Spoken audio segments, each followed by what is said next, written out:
No. So, and It then was they go, oh, so Europeans drink so much coffee. And I'm like, no. That would You have have cafe au lait in the morning. And then That would've been all right. afternoon you have espresso or two, which is Yeah.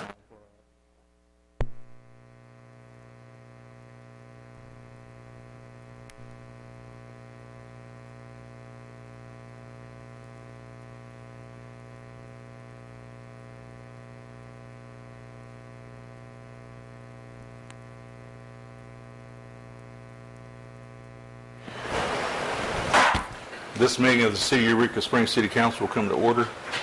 Clerk will establish a quorum. Laney Balance. I'm here. Butch Berry. Present. Parker Raphael. Here. Karen Lindblad. here. James DeVito. Ken Pownell. Here. Everybody please stand for the pledge.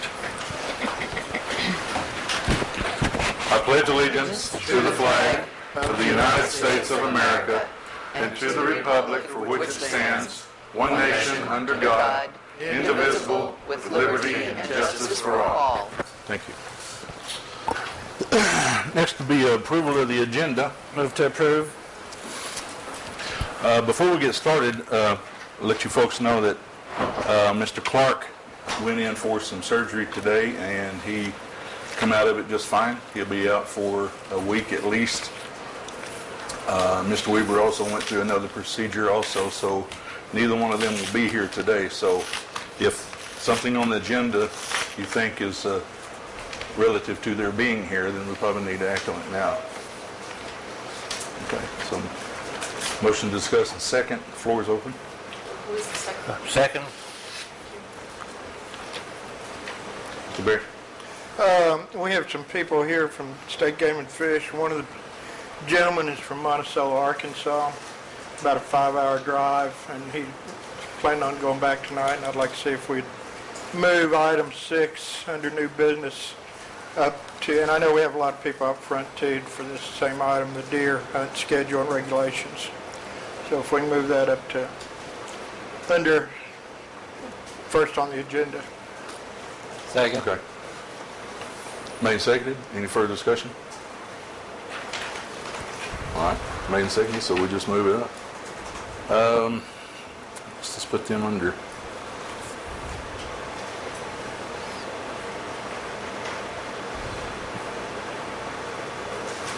Okay. Any further? Yes, sir. I'd like to remove item number 3 under unfinished business off the agenda. Off the agenda? Yes. Is there a second? Second. Okay. Number 3 is the outwater rate increase. This is subject to putting back on once we get the computer.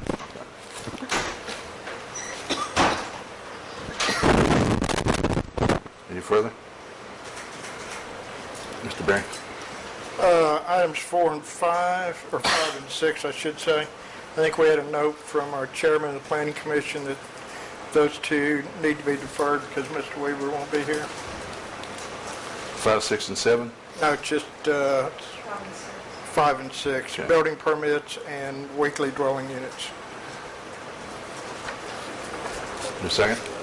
Second. Second. Okay, made and seconded. Yes, sir. Item 2 under unfinished business is set for the second meeting in August. Is that this? Update on the taxi franchise workshop? The Under limousine. new business? Under unfinished business, I'm sorry.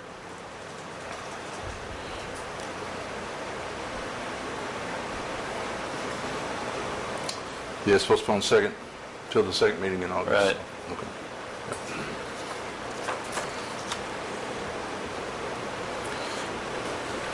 And I believe Mr. Weaver,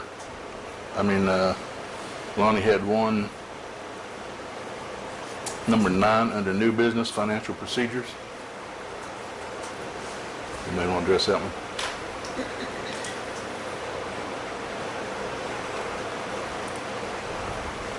Ms. Balance, go ahead. I'll move to postpone number 9 under new business until the next meeting. Second. Made and seconded. I would move to remove number 8 under unfinished business from the agenda. Second.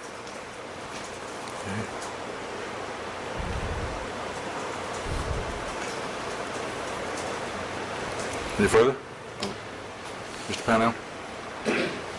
Number 9, under unfinished, was, I thought, dropped, so I moved to drop that from the agenda. Second. And also number 3, under new business, postponed to the next meeting on the 27th. Second.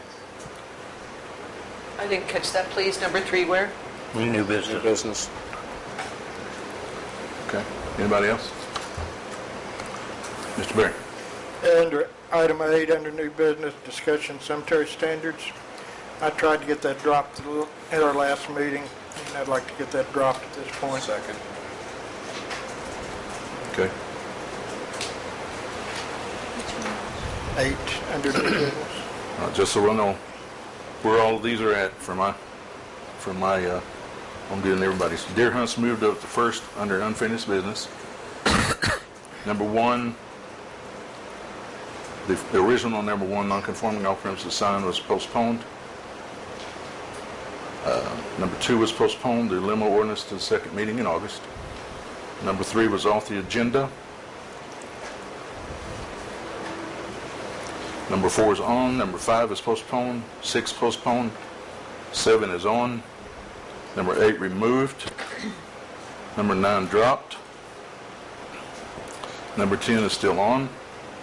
Under new business, number 1 is still on, number 2 postponed, number 3 postponed, 4, 5, 6, and 7, I'm sorry, 2 is on. New business 2. okay. Did I miss one? That's We dropped 3 off of new business. 3 off of new business, okay. Postponed. Postponed, I'm sorry. Postponed. Did you say 2 was postponed? 2 is on. Apparently not postponed. I misunderstood, and apparently that's under unfinished business. That's why I go back over this just to make sure. Number 3 under unfinished is postponed. 4 is on, 5 is on, 6 has been moved up.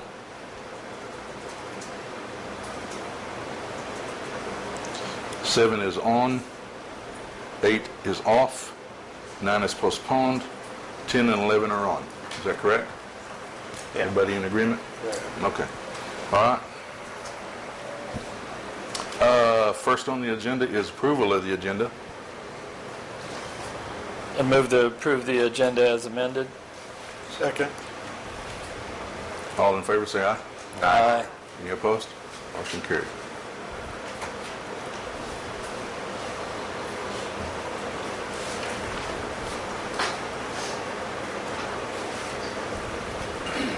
Next is approval of minutes for July the 23rd, 2012. Move to approve. A second? Second. Discussion? Additions, deletions? All the above? Any of the above? If not, then the motion to approve the agenda is seconded. All in favor say aye. Aye. The minutes. Minutes, I'm sorry. Yeah, minutes. My bad. Abstain.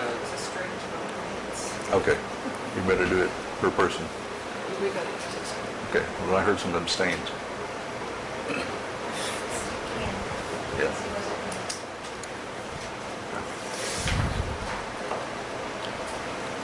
Yeah, just go ahead and do it all over. We'll get the record right in. Ms. Lindblad? Yes. Ms. Bones? Yes. Mr. Raphael? Yes. Mr. DeVito? Yes. Mr. Berry? Yes. Mr. Pownell? Abstain. Thank Okay. you. Thank you, folks. Next will be commission committee authority reports and expired terms. Beverly, you have plenty under planning. You want to talk about it now, or you want to?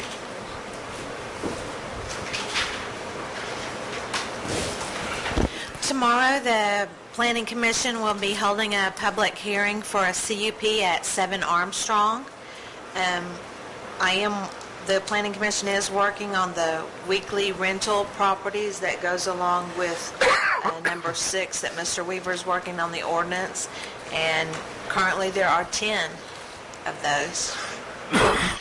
And I also sent you all a packet, and one of those things was information about sales of festival and or related items. And I would ask that you please add that to your next agenda so that we can discuss that. Question? Thank you. Okay, next to be CAPC. I have on the agenda vote on Robert Schmidt. Floor is open. Don't we have comments from the public before we, or is that, oh, that's down there. I would move to accept the nomination of Robert Schmidt for position 1 on the CAPC. Second. Okay. Ms. Midland? I have no paperwork on him at all. I couldn't find his phone number in the phone book. I haven't talked to him. I don't know how to get a hold of him. I believe he's And I dealing asked Diane today, and she didn't have any paperwork either, and Ann didn't have any Did paperwork. you try calling the CAPC? I don't even have an application. No, I don't didn't. either. Okay. But usually we get an application so we can see what their qualifications are, and I had nothing, so I'm not prepared to vote on him. Yes, sir. This is different than the normal nominating procedure. Since we changed to the laws that now govern the CAPC, the nomination comes from the commissioners on the CAPC. It's not a standard nomination like you normally have for cemetery and all the other commissions. This is unique. That's the way I understood it. Yes, ma'am. Well, whether it's unique or not, I think we should have information, because how else are we supposed to know how to vote? How else are we supposed to know that the person's qualified? You know, I don't think it's a big stretch for that person to fill out an application, or for the CAPC to fill one out and give it to the council members, so we have the information we need to know this person's background and to get a hold of them. Is this the gentleman that Lookout Lodge? Correct. Yeah. Okay. Postpone it? What's the wish of the council? Yes, ma'am. I move that we postpone the nomination till our next meeting. For a second? Point of order. Yes, sir. Motion second on the floor. You can table. You can move to table. Okay, then I move to table. Second.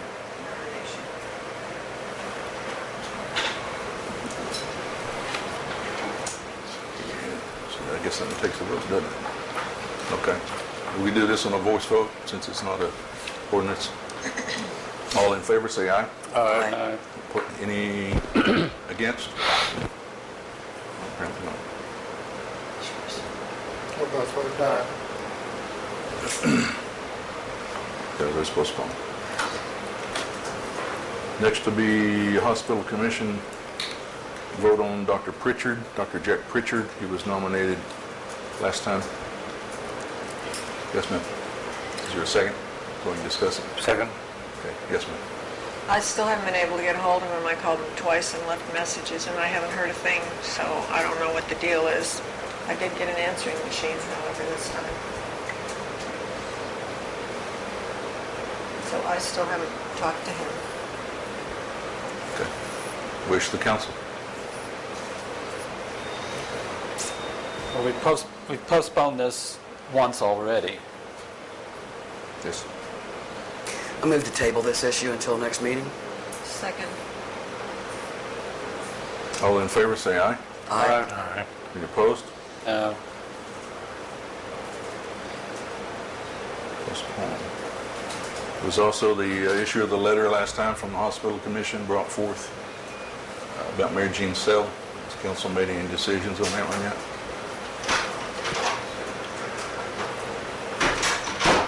Yes, sir. Her name would have to be renominated. Okay. By someone who voted no.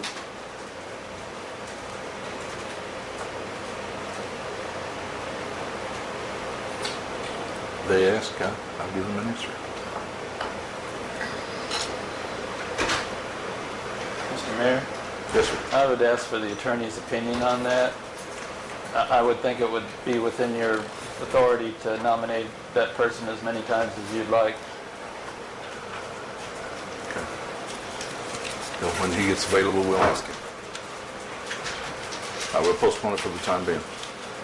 I have nothing under parks, HDC, cemetery. Nothing? That's on the cemetery. Yellow bag is now an agenda item. Deer Hunt Committee is an agenda item. That brings up public comments. All right. First on the public comment list is H. Gregory Moon. And I hope I read that right. Okay. Mr. Moon?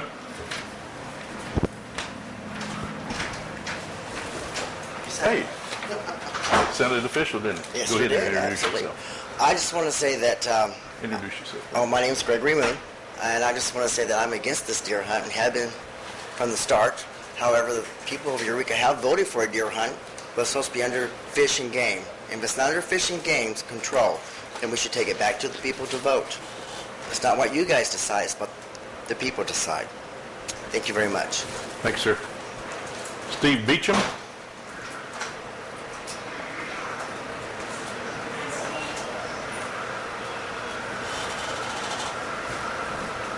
Thanks, Steve. Go ahead and introduce yourself. Hello, my name is Steve Beecham. I've lived in Eureka Springs since 1979, and I'm here to address the deer hunt issue. I'd like to thank the mayor and the Deer Hunt Committee for all the long hours and hard work they did to make the recommendations to this council for a safe and effective means to reduce our overpopulation of deer in Eureka Springs. Most feedback I have on this issue is emotional rather than logical. A majority of voters want a controlled hunt to reduce the danger of the overpopulation of deer. It was the intent of this ballot issue that a hunt take place as soon as possible. This is the second council and mayor to address this. It is time for decisive action to be taken. If you are on the council and against this hunt because of your emotions, that is a reason to abstain from votings. Do your emotions come into play when sewer issues or sidewalks are the issue? The council should follow the mandate of the voters on this issue. The problem will not go away by inaction on the part of the council. The deer population is doubling every 2 years. The overall health of the herd is diminishing. These are wild animals, not pets. Increased tick population can spread disease. Most collision repairs are due to hitting deer. Habitat for other wildlife is being destroyed by the deer. A lack of flowering plants, bushes, all of these things impact bees, birds, butterflies, and other animals. An effective hunt will help the deer population in the long run. The committee's recommendations are more stringent than any other hunt in any city in Arkansas. It is the intent of the majority of the voters of Eureka Springs that this hunt take place as soon as possible. Do your job as alderpersons and see that this happens. Thank you. Thanks, sir. Next on the list is Diana Stoll.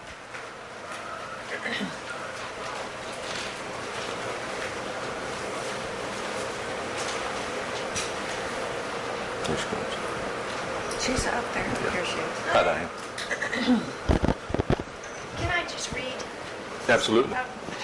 Yeah, go ahead and introduce yourself before you do. My name is Diane Stahl. 2 years ago, council passed an ordinance calling for an election allowing a one-time bow and arrow deer hunt regulated by Arkansas Game and Fish, declaring an emergency to exist in Eureka Springs, back in the days when it was legal to feed the town deer. That situation has changed.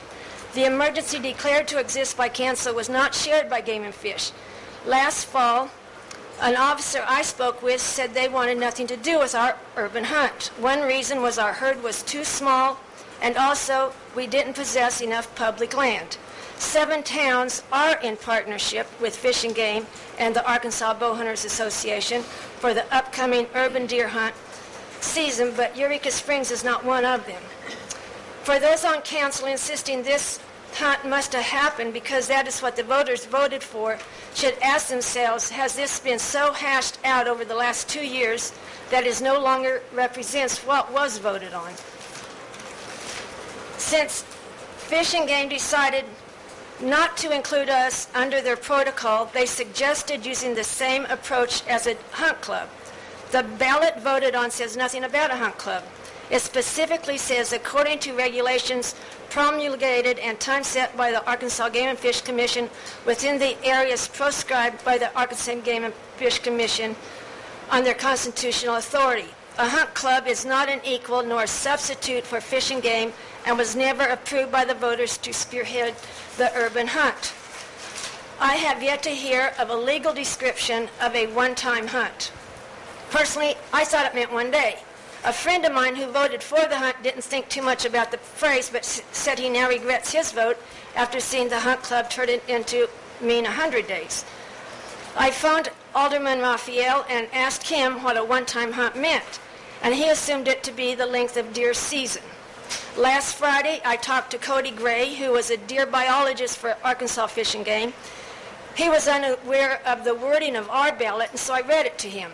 When I asked him what a one-time hunt meant, he said perhaps it could be a year hunt, but that it sounded to him to be a question for a lawyer.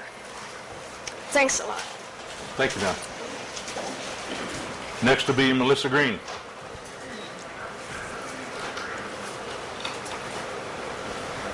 Hi, Melissa. Hi. Melissa Green, 17 Bridge Street.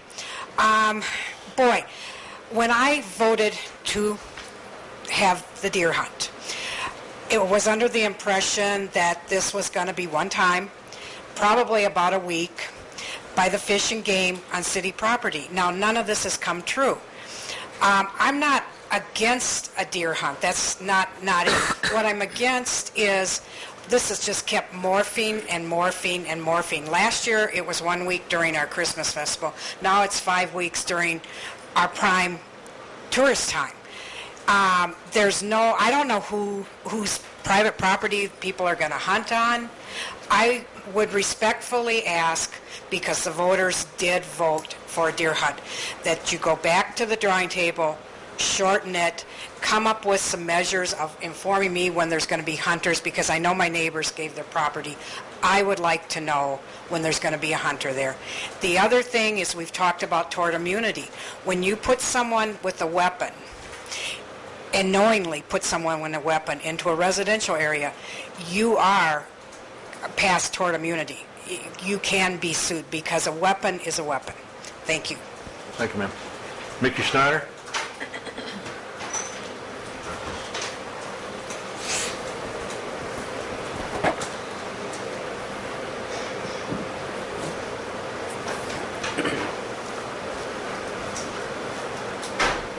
Hi, Mickey.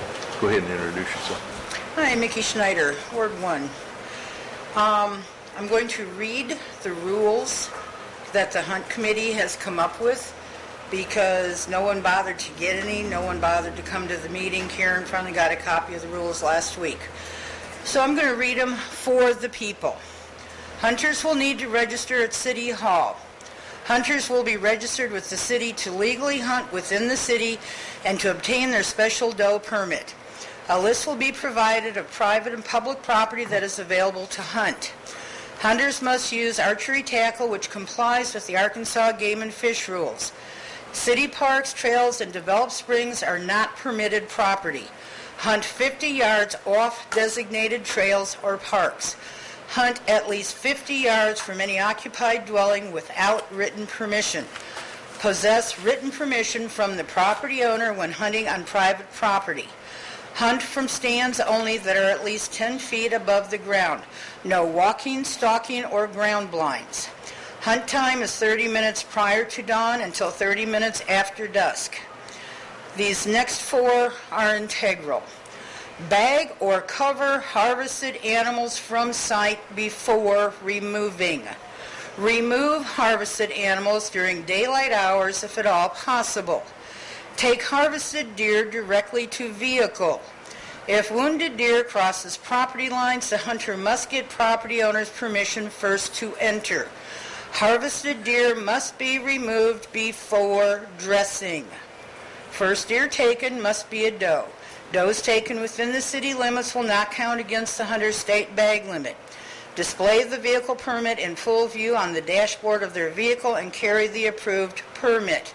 Check deer online at AGF or by telephone. Report harvest information on the deer harvest summary at City Hall. We have the most stringent, unbelievably tight laws for any urban hunt in the country. Thank you. Thank you, ma'am. Frank Green? Did you check out on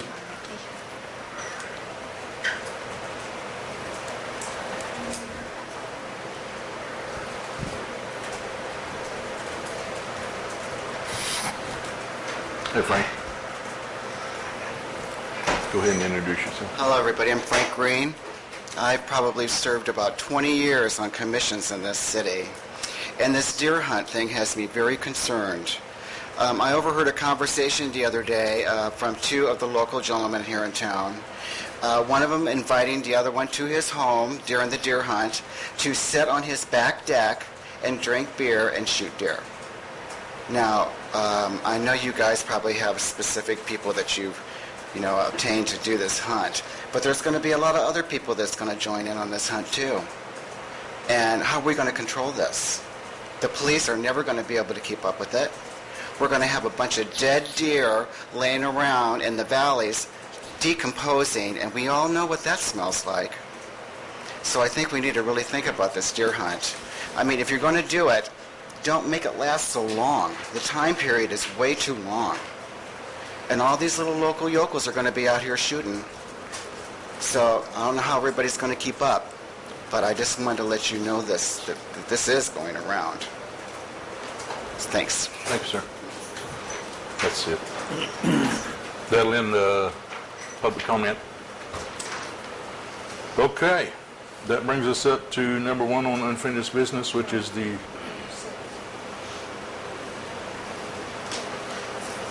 Well, the deer hunt was moved to the... Yes. Okay. I got it. The deer hunt will be first on unfinished business. For wish. Second. Made and seconded. Floor is open.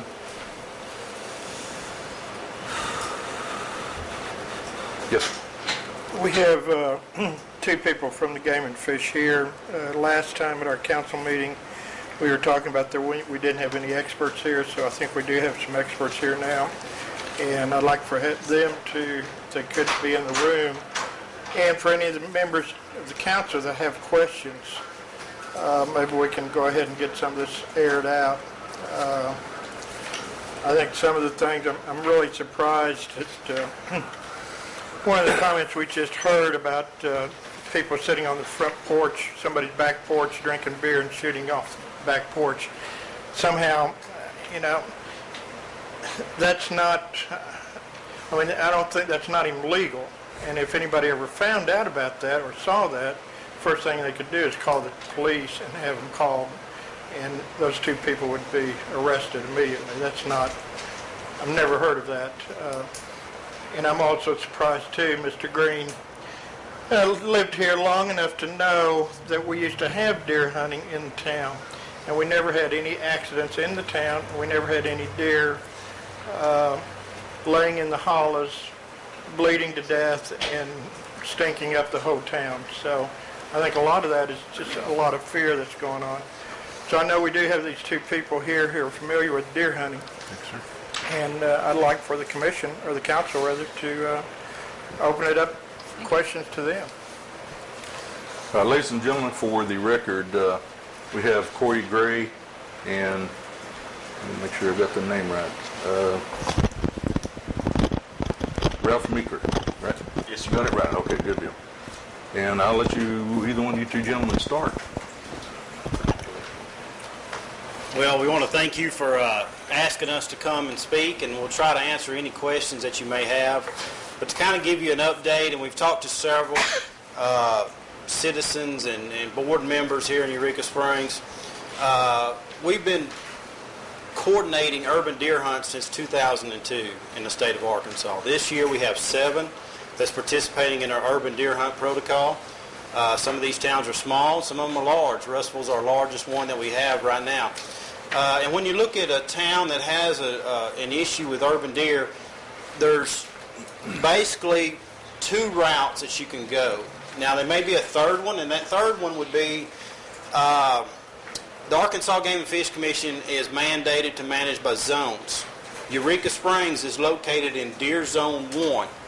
And in that zone, we have a bag limit, season structure, so forth. And across the state, we have zones. And then each town, each city will have an ordinance which says you cannot hunt in this area, and so no hunting is allowed.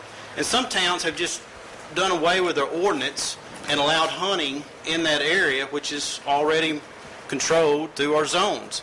So I guess you could consider that maybe one option. The second option would be through our urban deer hunt protocol, which I believe Ralph has handed out. That is a standardized protocol.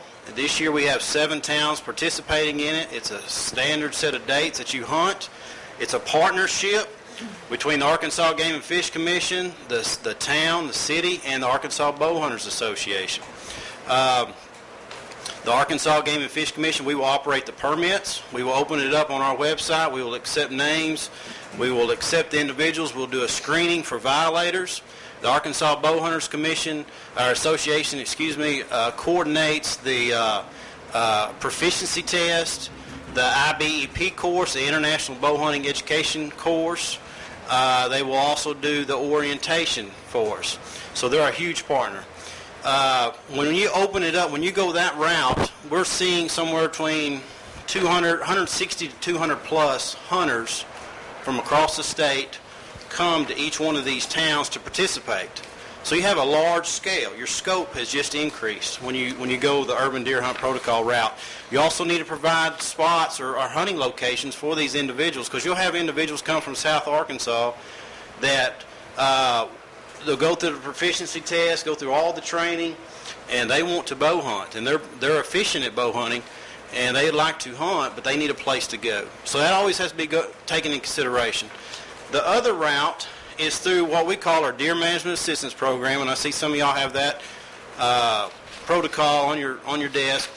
That has an option or a level in it. It's called Level 1A, and it's for individuals with depredation problems. And we issue these to several farmers to help out with their depredation when they're trying to make a crop in eastern Arkansas. But one of the options there is basically considering that club or that town a hunting club, and we issue doe tags.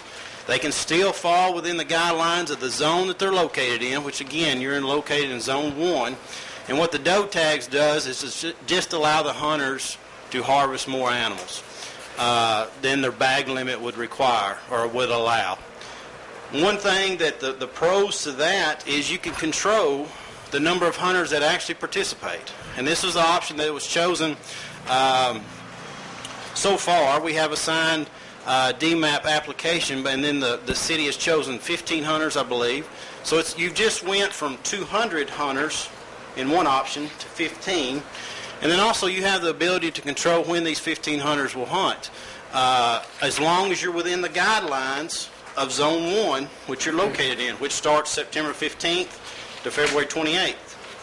So there's a balance there as to when you want these 15 individuals to hunt, but you have more control than compared to 200 hunters open from September the 1st to January 31st, which is a standard set of dates. So that's basically our urban deer hunt options that we have.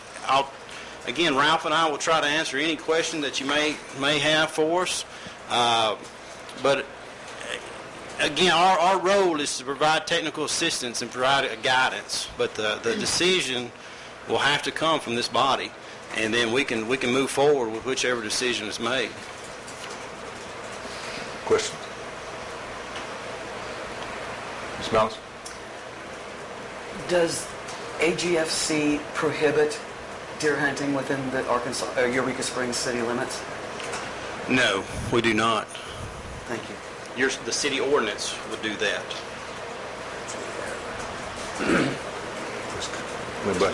Are the other cities that are having the hunts, are they as densely populated as Eureka Springs? I can't say that. I don't know. We perform some spotlight counts, but the results you get from a spotlight count inside the city limits it's difficult to get an spotlight count. Where we we run a route in a vehicle and we shine a spotlight and you count deer as you see them, and you determine the amount of acreage that you surveyed, and then you'll get a deer per acre ratio. We stopped doing that because the results were very inaccurate. We could not tell really how many we had in each one of these towns. It goes back to you have a biological carrying capacity, and that's the number of animals that a habitat can support, and then you have a cultural carrying capacity, and that's the number of animals that a given people will support. And that varies across the state. In South Arkansas, our cultural carrying capacity is pretty high. People can withstand a great number of deer living within the city limits. But in some towns, that cultural carrying capacity is low. People just, they're not accustomed to living with the animals, or they don't want to live with the animals. So it's difficult to say Eureka Springs has this number of deer, Russellville, for example, has this number of deer. It's hard to compare the two. Well, I was actually asking you about the human population. Oh, and whether, sorry. Well, but I'm sorry, I ran it answer then. Anyway, I didn't know that. But, you know, I think what you told me, the only town close to us was Heber Springs. And, you know, Eureka's pretty densely populated, so I'm just curious. And if these other cities are having their hunt, if they're as densely populated as us, and if they're having their hunt on private property, because somewhere along the line I've been told that, you know, it was pretty much said that this hunt was going to happen on public property, not private property. So I'm curious because we're pretty densely populated here, and I have heard from citizens who are completely surrounded by people who want hunting on their property, and they don't have very much property around their house, and they're worried about it. If you look on the back page of that urban deer hunt protocol, there's a list of the cities that are participating this year. I know what they are, yeah. Yes and no. There are several of those cities that are located around large lakes, so there are core property and acreages around the lakes that those hunters can utilize as well. But, you know, Cherokee Village, a lot of those cities are very densely populated. You know, their tracts are 1 to 5 acres, so houses are relatively close. And they have, you know, they've managed to do a very good job, you know, balancing 200 plus hunters on that piece of property without, you know. Well, we have a lot of houses here that are on 2 lots, because you have to have 2 lots to build a house here. Right. And when you've got 2 lots and 2 lots and 2 lots, if these people decide in the middle that they want to hunt, there's not very much setback between the houses here. And I have gotten calls from people who are worried about it, because that hunter really has to be kind of really in there to be, you know, 50 yards away from the property line. And even on my street, most of the houses on my street are built on 2 40 by 40 lots. And then there's also been a question about a deer being shot and going onto someone else's property. And I know you told me we are not a we do not have a retrieve law. Correct. So I've had people say, well, okay, and I know you can call the police and you can call Game and Fish, but what if you lose track of the deer because the deer is going across somebody's property you don't have permission, and maybe you don't have permission for the next neighbor? And people have also said, what, do they have to stay home from dawn till dusk to be sure that there's not an injured deer in their yard? Because the hunter has to get permission from them, or call the police, or call Game and Fish. And we did have an incident in town some time ago where someone did shoot a deer, and the deer ended up way down the block on somebody else's porch. So it has happened in the past, and there are a lot of people that are really concerned about that because they do not want dying animals on their property. Ma'am, it's hard to say. I mean, that could happen. It has happened, apparently. But we've had hunts since 2002 on variety of towns, and that has never been an issue. We always ensure that the hunters are respectful to the landowners, not to the even to the landowner they're hunting, but also to the landowner, their neighbors, and always get permission first. Always ask, just don't assume. And I guess it could happen, but it hasn't in our history. We've never had an issue where a landowner says, you are not coming on my property to retrieve your animal, or we've had an animal run across and die on someone else's that didn't want it. It's always been an easy process. Well, Eureka Springs is a different story. There are a lot of people here that do not want to see animals dying and do not want to see animals die. and do not want to give a hunter permission to come on their property because they've just shot an animal and the animal's laying there with an arrow in it. And I know there has been illegal hunting in town because when I was on city council years ago, there was a buck at the bottom of Jacob's Ladder just down the street that someone had shot with an arrow. So I know there's already been illegal hunting in town. But I mean, these people are calling me and they're concerned about it. They do not want dying animals on their property. And it may be different than other cities because it may be that other cities people are more used to hunting. But I don't know that that's generally the case in Eureka Springs. And we fully sympathize with those folks. But, you know, what we try to educate folks is, you know, when populations get out of balance, you get too many deer for that carrying capacity, that habitat, then those deer are going to start dying deaths that are a whole lot worse than a quick death from an arrow. Through parasites, starvation, then you have a public safety issue where a deer is going to run out in front of somebody's vehicle and possibly injure or kill somebody on a road and be killed by the vehicle themselves. So, we use hunting as a management tool. Some people really promote it as a sport, but it is a management tool. And it's something that we use to keep deer herds in balance with their habitat. Unfortunately, in a lot of cities where hunting is outlawed, we see a lot of overpopulation problems. So it benefits not only the people in the city, but the urban deer themselves, that some type of checks and balances other than just willy-nilly let them go. Implementing that tool of hunting is very, very important. Okay, and there, a lot of people are saying, well, it's what if? So this is another question. What if someone's dog gets shot? What if a person gets shot? What if there's an accident? Who is legally responsible? Because the hunt we're having here, as far as I understand, is not done with the Arkansas bow hunters, and I do know that they carry insurance. So is it the property owner who signed the permit to let the hunting happen on their property? Are they responsible if any accidents happen? Well, ultimately the person that releases that arrow, whether they're hunting legally or illegally on that piece of property, is going to be liable.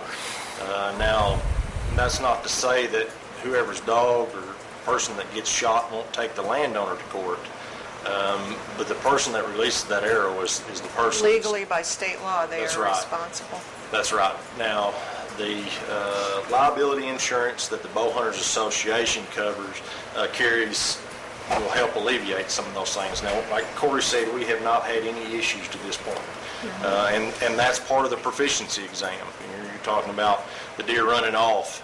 The purpose of that proficiency exam is to ensure that we have very proficient hunters and shooters. Well, under what we've done, that's another question I have because it's been confusing. I know under the ABA program, they have to pass a proficiency test. But I don't know for sure if they have to under the other programs, including the one that we're using, because I was told that once you get a hunting license, you can hunt with anything. So someone could go out and get a bow tomorrow and decide they're going to hunt, and how do we know that they're proficient if they haven't gone through the test? Well, you're correct. The DMAP trail, I guess we can call that option, does not require a proficiency test. But if the city of Eureka Springs wants to qualify those 15 hunters that have chosen, y'all can. That would be strictly up to you. Send them a letter, call them, and say, this Saturday we're going to hold a proficiency test, and you all need to come and be prepared to shoot. And have some individuals in the town that could administer the proficiency test, have a target. We do 19 yards. They have to have three arrows inside. They call it the kill zone of the target, and they get 2 times to do that. I mean, the route that was chosen, y'all have a great deal of flexibility to set up whatever guidelines that y'all want, as long as they're within the state mandated guidelines of Zone 1. And that's that season structure from September 15th to February 28th. If you want your hunters to pass a proficiency test, that's fine. If you wanted to hunt on odd days or even days, you could do that.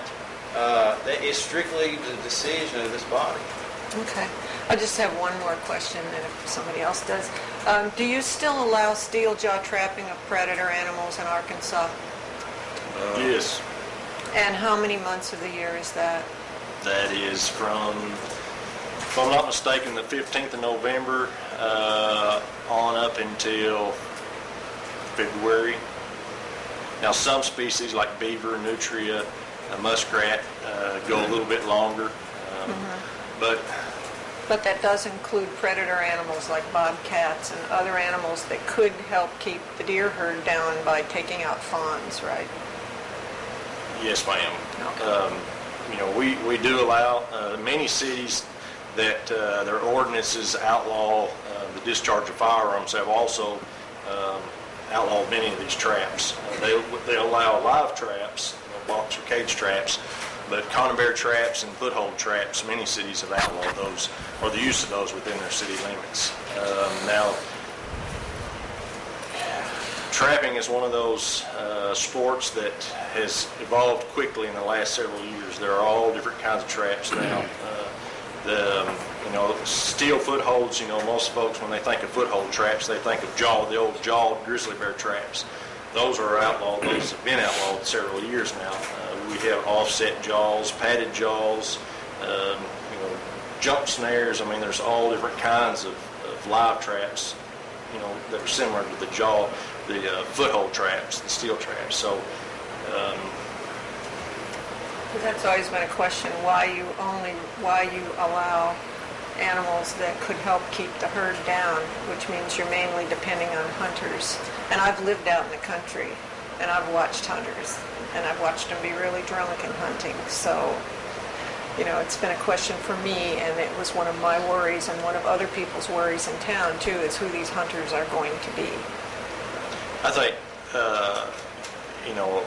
conducting the proficiency step would probably be a wise decision on you guys' part. Bow hunters, for the most part, are very ethical. They're very, I'm trying to think of the word, but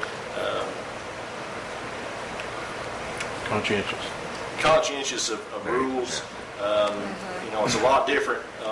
Archery hunter has an effective range of probably about 40 yards in, whereas a lot of rifle hunters have an effective range out to 200, 300, 400 yards. Is this with a bow like this, that's or right, is this archery with a crossbow? Well, crossbow too. I mean, so they can use crossbows then in this hunt? No, I believe y'all's guidelines. Okay. And the reason why is, the whole thing about the guideline I heard them being read earlier, and I think they mimic really the guidelines that we set. But you don't want an individual walking through the woods with a cocked crossbow. They're legal in the state. We allow crossbow hunting, but in an urban setting we do not, because we don't want anyone walking through the woods shooting.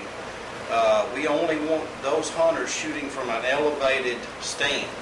And I believe that's in y'all's wording, is because you want the arrow going downward, not straight. Well, what she read was your protocol. I don't know that is correct. I believe y'all mimicked our protocol very, very closely. Yeah. And so each one of those items has a reason, and a lot of them is based on experience. Again, 10 years of holding these hunts. Okay. But that's the reason, and that may be we always have an issue with individuals that cannot pull back a bow and they want to hunt with a compound bow, or a crossbow. And we can make exception for some individuals on these urban hunts, but we always just want to make sure safety's first and no one's walking through the woods with a cocked bow. Okay. And we ask them to even keep their bows in cases. Do not uncase it until you get to the stand. There's several things. The slate's clean, if you want to consider it that way. Okay. We can make as many regulations as we need to, as long as we're in that framework. Okay, thank you. It's my understanding that the Deer Committee used the DMAP guidelines. Is that correct? Yes. Use the DMAP option. Yes, sir. Okay, that says the deer may be harvested from 1 October through the end of February. May, which is not mandatory. Your protocol says September 1st through January 31st. That's question number one. Why the difference in the DMAP versus the urban protocol? This was the first year that our deer hunt was moved to September 15th. In years past, this is actually 2 years ago. This is the 2 years ago SOP for the DMAP, and that is our most current one. Up until that point, our deer hunt started statewide October 1st. Other than that, our urban deer hunts started September 1st, and that was to allow bow hunters a month before the regular deer season to come in and harvest animals. And we used that as a draw to get those bow hunters into our urban areas to hunt. If we started the same day as our statewide season, a lot of those hunters would just go to their leases and other public land to hunt. But if we open this up September 1st in these urban areas, that would be, a plus. What's the state date? The state date this year is September 15th. Next year it will go to the fourth Saturday in September, so it'll be closer to October 1st. But any dates within this protocol guidelines can be adjusted, correct? It doesn't have to be during those exact. If we wanted to limit it to 1 week, we could. Okay. We could. Just to remind you, though, the purpose of having urban deer hunts is to remove deer.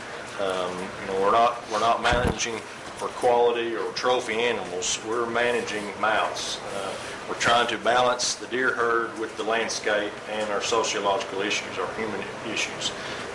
So think about how effective 15 hunters are going to be in 1 week period. On best, if each hunter killed 2 deer, that's 30 deer.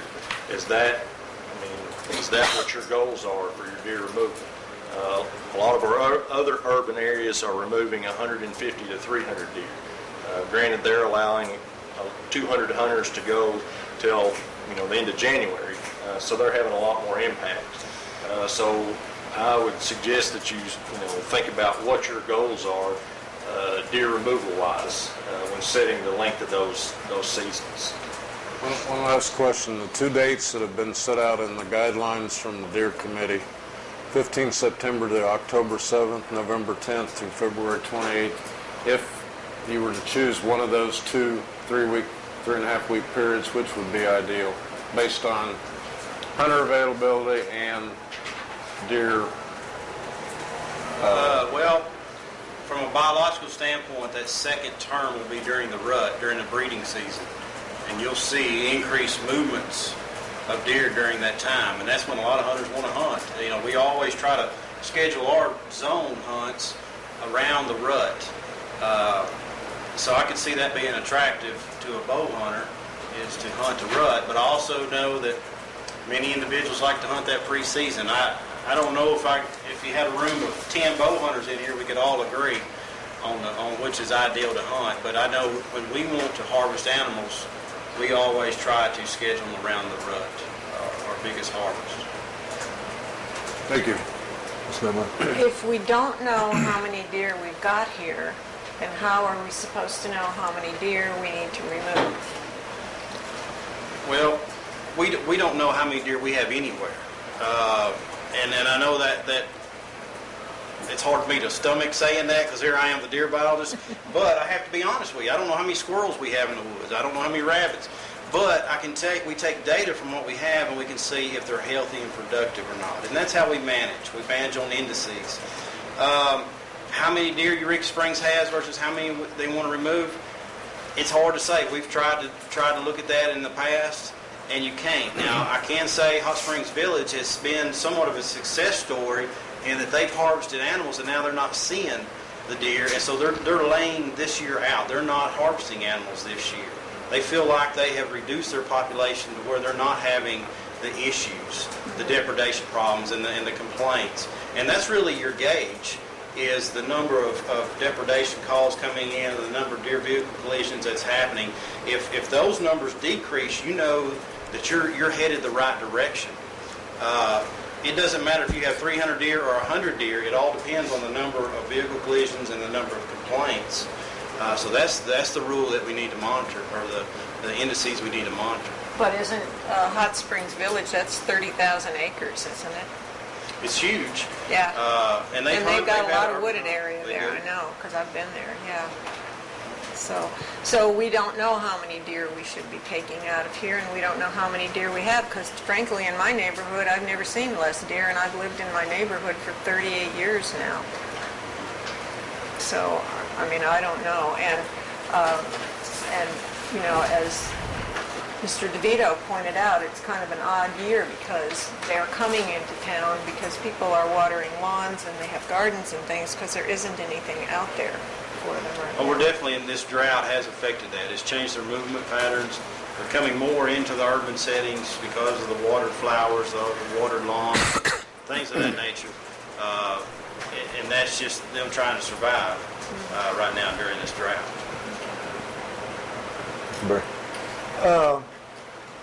Well, contrary to Ms. Lindblad, I have approximately 13 deer in my backyard about every day that I can see. Now, what what I've seen that's in common is a doe with about 4 fawns. Now, what's a normal? 3. Well, no, excuse me, 2. I mean, it's 4. 2. Yeah, I mean, 2. that's. 2. We see 3 triplets occasionally. Yeah. And I'd like to go back. There's ways to collect data to get an estimate. We collect observation data. We're collecting it right now statewide. We're looking at fawn recruitment, the number of fawns we're recruiting in the population. But we collect it throughout deer season. And that some cities have done that, where their police officers, their city employees, while they're out doing their job, they write down the number of deer they see. Mm-hmm. And you write down the time. If it's an officer, if his shift starts at midnight, and it ends at 8 in the morning, he records the number of deer that he sees in his shift. And that's all he has to do. He turns that in. And we'll get an idea of your sex ratio, you'll get an idea of your fawn to doe ratio, and you also get an idea of your deer density. It's called the relative abundance. You'll get a deer per hour ratio. Mm-hmm. And we're able to compare that then to statewide. So there are ways to get at the question of how many do we have or how dense our deer herd is. But it's going to take data to do that. And we can tell you that Zone 1, that those populations are increasing. I mean, even though you are seeing increased instances of deer coming into town, part of that is because of the watering issue, but it's also because the deer herds in this part of the state are increasing because it's such an urbanized area. And Fayetteville, Springdale, Rogers, all of these areas are having similar issues to you guys. Well, I have been told that there have been studies done, however, I don't have any, saying that the most effective way to get deer out of a city is to hunt around the city, because if you hunt in the city, then the deer move into the city. We hunt around the city. So we're currently hunting around the city. Zone 1 is one of the most liberal zones. We actually consider it somewhat of like an urban zone. We have more liberal bag limits and special doe hunt in that area, just trying to reduce the population because the human population in northwest Arkansas is increasing. But there are deer in the city limits that never leave the city limits to become vulnerable to harvest in the county. They'll spend their whole life here. And so those animals, we could be as liberal as we want to be in the county, in the zone. We could have a 20 deer bag limit, but those animals would never be affected because they never migrate outside the city limit to be vulnerable. And from an urban standpoint, I don't blame them. I mean, I would live here in this preservation state too. So you're not going to move here, are you? No, ma'am. I'm in South Arkansas. Okay. Anybody else? Now's your chance, Ms. Meltz. This is like an onion. The more layers we peel, the more layers we see, and it's part of it really makes you kind of want to cry. But one of the issues I see is the ballot issue itself